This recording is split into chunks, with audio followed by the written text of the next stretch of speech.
അവിടുത്തെ CPM നേതാക്കന്മാർക്ക് ഇപ്പൊ എന്താ പറയാനുള്ളത്? ഇന്നിപ്പോ അവിടെ ഫീൽഡിൽ സമരം ചെയ്ത UDF സമരത്തോടൊപ്പം നിന്ന കുറച്ചാളുകൾ, ആ ആളുകളായിട്ടുള്ള CPMന്റെ പ്രാദേശിക നേതൃത്വത്തിന് വരെ ബോധ്യമാവുകയാണ് RSSന്റെ വിടുപണി ചെയ്യുന്ന കേന്ദ്രമാണ് പാലക്കാട്ടെ പോലീസ് എന്ന് അവർക്ക് പോലും ബോധ്യമാകുന്ന സാഹചര്യം ഇവിടെ ഉണ്ടാകുക. ഈ വിഷയത്തിനകത്ത് തന്നെ നിങ്ങൾ നോക്കൂ, ഇപ്പൊ ഇന്നെടുത്ത സമീപനം തന്നെ നോക്കൂ. സമരം ചെയ്ത ആളുകൾക്കെതിരായിട്ട് കേസെടുത്തിട്ടുണ്ട്.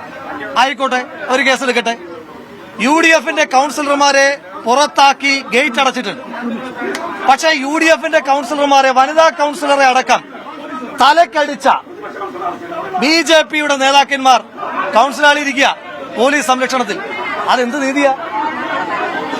കൊലക്കേസ് പ്രതികൾ അടക്കമുള്ള RSSന്റെ ഗുണ്ടകൾ മുനിസിപ്പാലിറ്റിക്കകത്തിരിക്കുക, കൌൺസിൽ മീറ്റിംഗിനകത്തിരിക്കുക.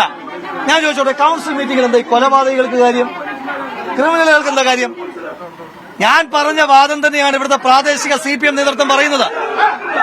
RSSന് വിടുപണി ചെയ്യുന്ന കേന്ദ്രമായി ഈ പോലീസ് സ്റ്റേഷൻ മാറുന്നു. അവർ തന്നെ പറഞ്ഞത് ഇന്ന് നിങ്ങൾ എല്ലായിടത്തും കാണിക്കണം എന്നാണ് എനിക്ക് നിങ്ങളോട് സ്നേഹത്തോടെ അഭ്യർത്ഥിക്കുന്നത്.